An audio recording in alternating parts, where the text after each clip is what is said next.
राज्यातील बहुतांश भागामध्ये 8 तारखेपासून 9 तारखेपासून शेतकऱ्यांना पीक विम्याची कॅल्क्युलेशन रक्कम दिसायला सुरुवात झाली। यामध्ये अनेकांनी PMFBYच्या पोर्टलवर जाऊन किंवा व्हॉट्सअप चॅटबॉटच्या द्वारे आपल्याला किती रक्कम मिळणार आहे किंवा आपली पॉलिसीमध्ये काय दाखवत आहे हे बघायला सुरुवात केली आणि अनेकांना रक्कम दिसायला देखील सुरुवात झाली। आणि मग हे वितरण नक्की कधी होणार, आमच्या खात्यावरती पैसे कधीपर्यंत जमा होणार आहेत, यामध्ये लक्षात घ्या की सरसकट शेतकऱ्यांचा निधी हा सेम नाही आहे। प्रत्येकाला क्रॉप लॉस नुसार त्यांच्या खात्यावरती किंवा त्यांच्या पॉलिसीची रक्कम दाखवत आहे।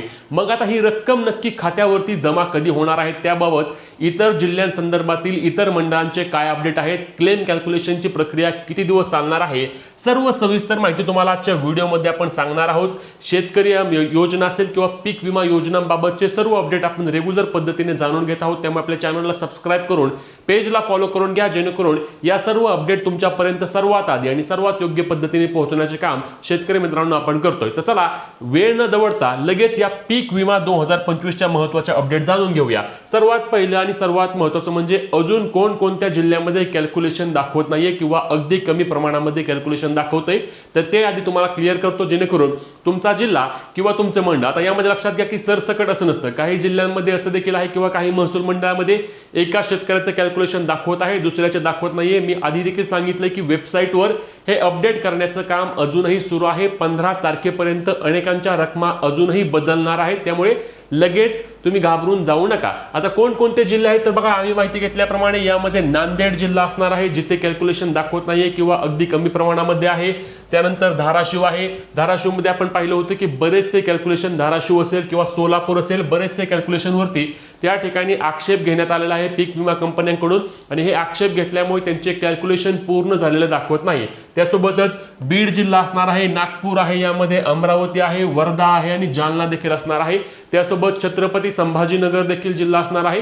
आता अहिल्यानगरचे काही प्रमाणामध्ये किंवा सोलापूरचे देखील काही प्रमाणामध्ये कॅल्क्युलेशन आज सकाळीपासून दाखवायला सुरुवात केल्याची अनेक शेतकऱ्यांकडून माहिती मिळत आहे। म्हणजे हळूहळू लक्षात घ्या की वेबसाईटवर हे अपडेटचे काम सुरू होऊन कॅल्क्युलेशनचे त्या ठिकाणी तुमची रक्कम आहे ती रक्कम दाखवायला सुरुवात होत आहे। तुम्ही देखील मी याआधी देखील आपल्या पेजवर चॅनलवर व्हिडिओ टाकलेला आहे की तुम्ही तुमच्या मोबाईलमधून अगदी 2 मिनिटांमध्ये तुम्हाला नक्की किती रक्कम मिळणार ते तुम्ही पाहू शकणार आहात। त्यामुळे ते व्हिडिओ पाहून तुम्हाला रक्कम मिळणार आहे का स्वतःच्या पॉलिसी चेक करा, कारण यामध्ये बघा सरसकटचा विषय वेगळा असतो। आता हा जे असणार आहे तो प्रत्येकाच्या पॉलिसीनुसार, प्रत्येकाच्या क्रॉप लॉस पर्सेंटेजनुसार त्या ठिकाणी रक्कम दाखवत आहेत।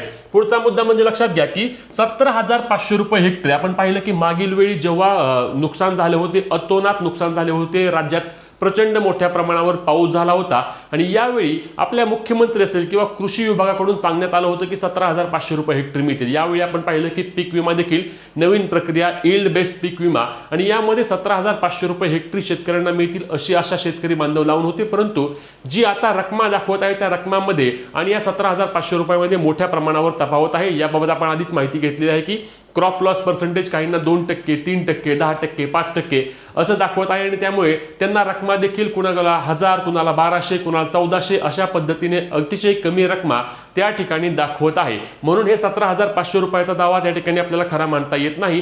पुढचा मुद्दा म्हणजे अजून जर 15 तारखेपर्यंत काही रकमा बदलल्या किंवा 15 तारखेपर्यंत काही यामध्ये अपडेट आलं तर नक्कीच शेतकऱ्यांना याचा फायदा होऊ शकतो। परंतु सध्याच्या ज्या रकमा आहेत त्यानुसार या 17,500चा आणि त्याचा कुठल्याही प्रकारे ताळमेळ बसत नाही आहे। म्हणून अनेक शेतकरी त्या ठिकाणी रकमा दिसल्यानंतर नाराज देखील असल्याचे पाहायला मिळत आहे।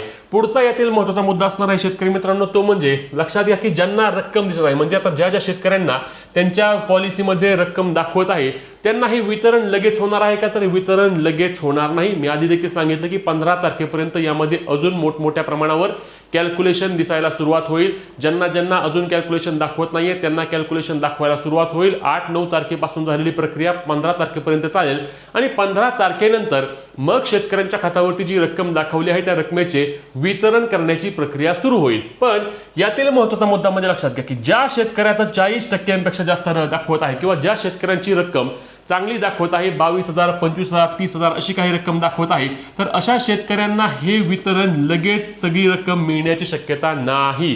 कारण यामध्ये लक्षात घ्या की 40%पेक्षा जास्त त्या ठिकाणी रक्कम असल्यास पीक विमा कंपन्या राज्य सरकारकडे बोट दाखवतील आणि राज्य सरकारने आम्हाला त्या ठिकाणी पैसे दिले नसल्याचे सांगतील। राज्य सरकार जेव्हा विमा कंपन्यांना पैसे देईल तेव्हा विमा कंपन्या शेतकऱ्यांना पैसे देतील, अशा पद्धतीने प्रक्रिया पडेल। आपण मागील 2-3 वर्षांपासून पाहतोय की शेतकऱ्यांना अजूनही पैसे मिळाले नाहीत। मग तशा पद्धतीने लगेच ही रक्कम मिळेल अशी आशा तुम्हाला असल्यास यामध्ये परत तुमची निराशा होणार आहे, संपूर्ण गुंतागुंतीचा खेळ असणार आहे। कारण अजूनही राज्य सरकारकडून पीक विमा 2025 बाबत पीक विमा कंपन्यांना निधी वितरण केलं नाही, त्या संदर्भातील GR देखील आलेला नाही आणि म्हणून शेतकऱ्यांना परत या रकमांसाठी देखील मोठ्या प्रमाणावर वाट पाहावी लागण्याची शक्यता निर्माण झालेली आहे।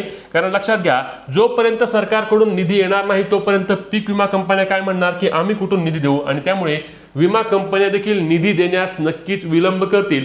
ज्यांची रक्कम कमी दाखवत आहे, ज्यांचे क्रॉप लॉस कमी आहे, 10% 15% त्यांना रक्कम जमा होतील, परंतु ज्यांचं जास्त आहे त्या ठिकाणी ही रक्कम लगेच जमा होण्याची शक्यता मोठ्या प्रमाणावर कमी आहे आणि तशाच पद्धतीने मागील 2-3 वर्षांपासून आपण पाहतोय। यामुळेच हे जे पीक विमा कंपनी असेल किंवा सरकार असेल यांच्या योग्य पद्धतीने नियोजन होऊन शेतकऱ्यांना वेळेवर हा निधी मिळणे आवश्यक असतं। आता येत्या काही दिवसांमध्ये जर या संदर्भातील GR आला आणि पीक विमा कंपन्यांना सरकारने जर निधी लगेच दिला तर त्या ठिकाणी शेतकऱ्यांना काही प्रमाणामध्ये हा निधी वेळेवर मिळण्याची शक्यता आहे, परंतु याची अद्याप कुठल्याही प्रकारे अधिकृत माहिती राज्य सरकारच्या वतीने नाही आणि म्हणूनच अनेक शेतकऱ्यांना आता रक्कम दाखवून देखील त्यांच्या खात्यावरती प्रत्यक्षात पैसे मिळण्यास वाट देखील पाहावी लागू शकते। आता तुमच्या भागामध्ये कॅल्क्युलेशनच्या रकमेची काय नक्की परिस्थिती आहे, तुमच्या मंडळामध्ये हेक्टरी रक्कम काय दाखवत आहे, क्रॉप लॉस टक्के काय दाखवला आहे, नक्की कमेंट करून सांगा। त्यासोबतच पीक विमा योजनेमध्ये आता जी रक्कम मिळेल त्या रकमेचा तुम्हाला फायदा होणार का नाही हे देखील कमेंटच्या माध्यमातून नक्की कळवा।